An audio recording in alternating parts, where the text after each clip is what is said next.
Est-ce que vous êtes prêts? Ça va donner un grand coup. Le cours 5, une vraie preuve difficile. Une preuve pour adultes.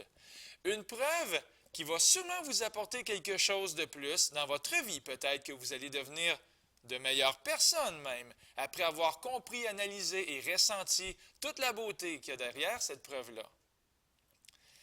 Les médiatrices d'un triangle se coupent en un même point. J'ai commencé par dessiner un triangle, pas rectangle, ni isocèle, ni équilatéral, mais bien un triangle banal, sans histoire.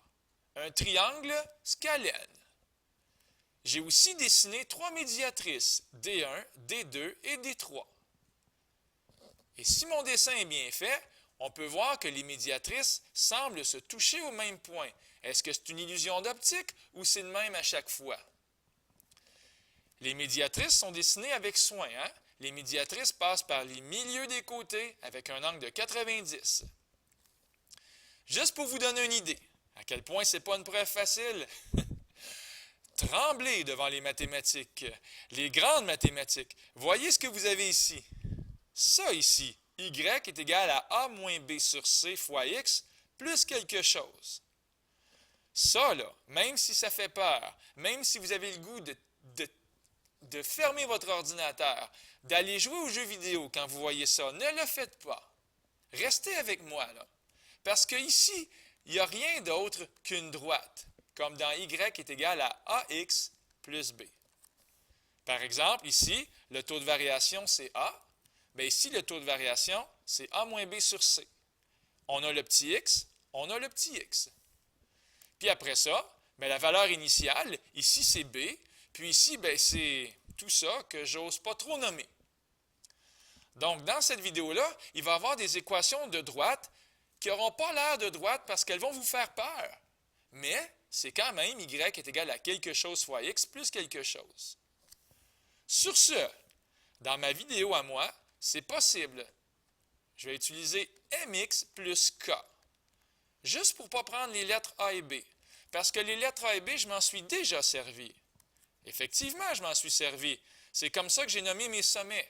Par exemple, le sommet C, A,0, le sommet B, B,C.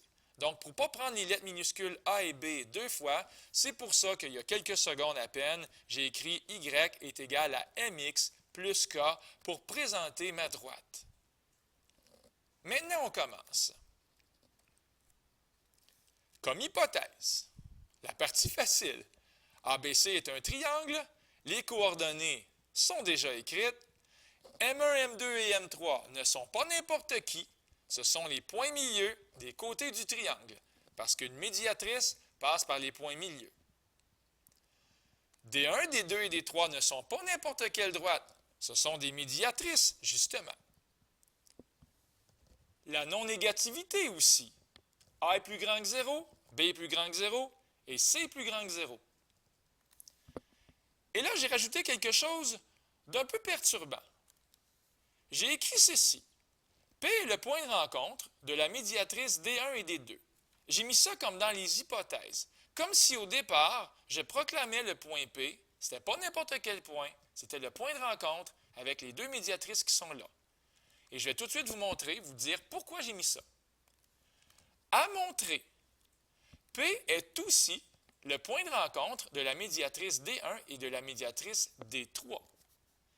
Alors, ce que ça veut dire, tout ça, ça veut dire, par exemple, ici, j'ai la médiatrice D1, qui est ici. D'ailleurs, je fais référence à celle-là qui est là. Et la médiatrice D2, qui est ici. Je les dessine à peu près.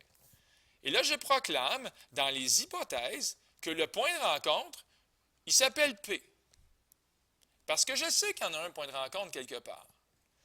Mais si je réussis à montrer que ce point de rencontre-là, c'est aussi le point de rencontre de la médiatrice D1 et de la médiatrice D3, qui passe à peu près par là, bien, si je réussis à montrer ça, voilà, c'est fait, bien, je vais montrer que le point P, bien, c'est le point de rencontre pour les trois médiatrices en même temps, tout simplement.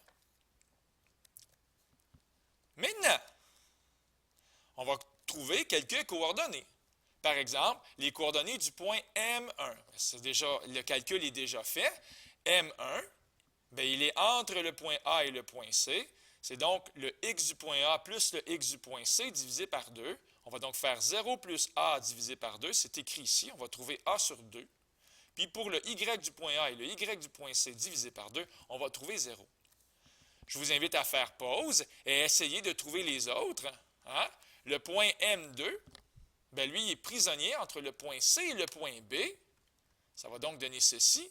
On va faire A plus B divisé par 2 et 0 plus C divisé par 2. Ça devrait donner ceci. A plus B divisé par 2 et C sur 2. Finalement, pour le point M3, prisonnier entre A et B, on va trouver B sur 2, C sur 2. À date, ce n'est pas la partie trop difficile, j'espère. Maintenant, on y va. On a l'équation des trois médiatrices à trouver. Bien, il y en a une qui est facile à trouver. C'est la droite D1. L'équation de la droite D1, c'est x est égal à A sur 2 parce que c'est une droite verticale. Je m'explique. Ici, on vient de trouver que les coordonnées sont A sur 2, 0. Lorsqu'on a une droite qui est verticale, c'est sous la forme x égale quelque chose. Bien, étant donné que cette droite-là passe par le point A sur 2, 0, tous les points sur cette droite-là ont la même abscisse A sur 2. L'ordonnée, on s'en fout parce que l'ordonnée va changer. Le y, il va changer tout le temps. Mais l'équation d'une droite verticale, x est égal à quelque chose, et ici, je vous la présente. X est égal à A sur 2. Alors, ça, c'était pas trop difficile, je l'espère. Maintenant, je vais expliquer les calculs. Il n'y a rien à écrire pour la droite D2. D'abord, il y a un angle de 90 degrés qui est ici. Alors, on va trouver le taux de variation du segment BC. Ça va donc faire C moins 0 sur B moins A. Ou bien 0 moins C sur A moins B. Ça dépend dans quel ordre on le prend. Alors, ici, c'est écrit 0 moins C sur A moins B. Donc, le taux de variation, c'est moins C sur A moins B. Sauf que la médiatrice, elle est perpendiculaire. Donc, les taux de variation sont inverses et opposés. Ce qui veut dire ceci. Le taux de variation, moins C sur A moins B, on va l'inverser et l'opposer, ça va devenir A moins B au numérateur et moins C au dénominateur, mais là, c'est écrit C. Parce que j'ai dit que c'était aussi l'opposé. Donc, le signe négatif, on ne le veut plus. Et déjà, on a la bonne forme. On a y est égal à le taux de variation fois x plus quelque chose. La lettre K dont je parlais tantôt. Bien, ce qu'il suffit de faire, c'est de remplacer par un point. Bien, ça tombe bien, on en a un point. On en a un point ici pour la médiatrice D2, et c'est le point M2. D'ailleurs, les coordonnées du point M2, on les a trouvées il y a quelques instants. C'est A plus B sur 2 et C sur 2. Je vais donc remplacer le x par A plus B sur 2 et le y par C sur 2. Et c'est maintenant fait. J'ai remplacé le y par C sur 2 et j'ai remplacé le x par A plus B sur 2, comme ici. Et on n'oublie pas ce qu'on cherche. Souvent, les élèves perdus, c'est parce qu'ils ne savent plus ce qu'ils cherchent. On cherche le plus K. On cherche le K. Alors, on fait un petit peu d'algèbre. Ça va faire A fois A, ça fait A2. A fois B, ça fait AB.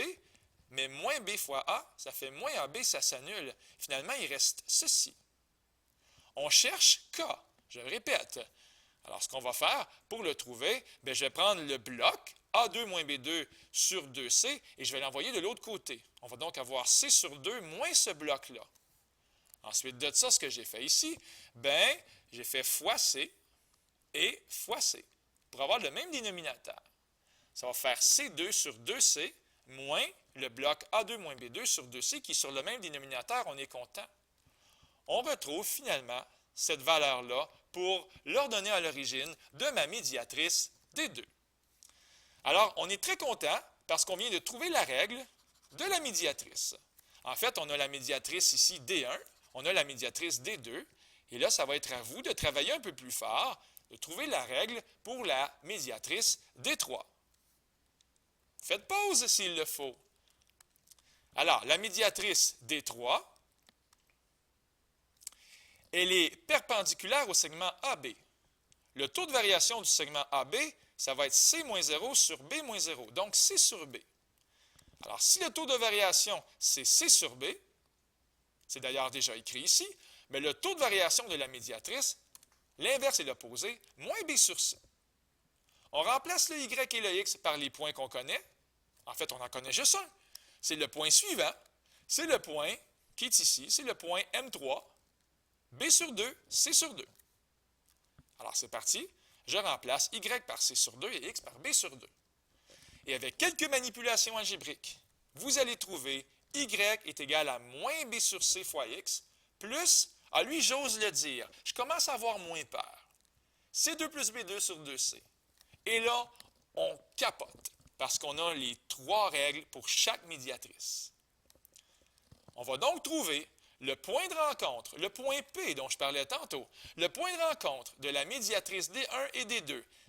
Je te présente la médiatrice D1 et je te présente la médiatrice D2. Ce qui est le fun, c'est que la variable x est déjà isolée.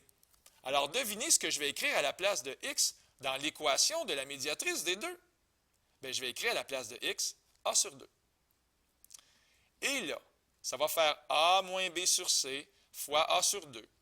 Ça va faire A2 moins AB sur 2C. Absolument, 2C comme dans 2 fois C. Et on est content parce que c'est le même dénominateur, 2C et 2C. C'est notre jour de chance. On s'achète un billet de loto. Voici les coordonnées. En tout cas, voici la coordonnée Y. Ça va faire B2 plus C2 moins AB. Quand on fait le ménage avec tout ça, B2 plus C2 moins AB. Sur 2C. Alors, voilà les coordonnées. Le X, c'est A sur 2 et le Y, c'est B2 plus C2 moins AB sur 2C. Je vous invite à faire pause et bien sûr à tenter de trouver par vous-même le point de rencontre de D1 et de D3.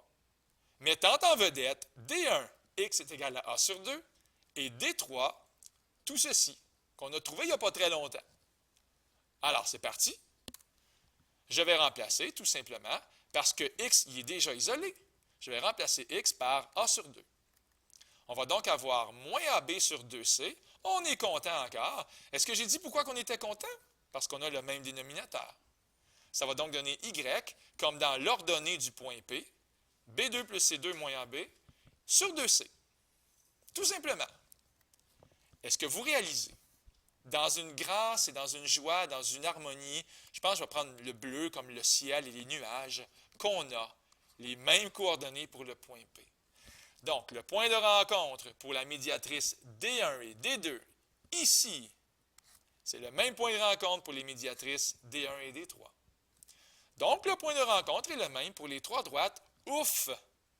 Ouf! Un mot qui en dit long. Est-ce que c'était si compliqué que ça?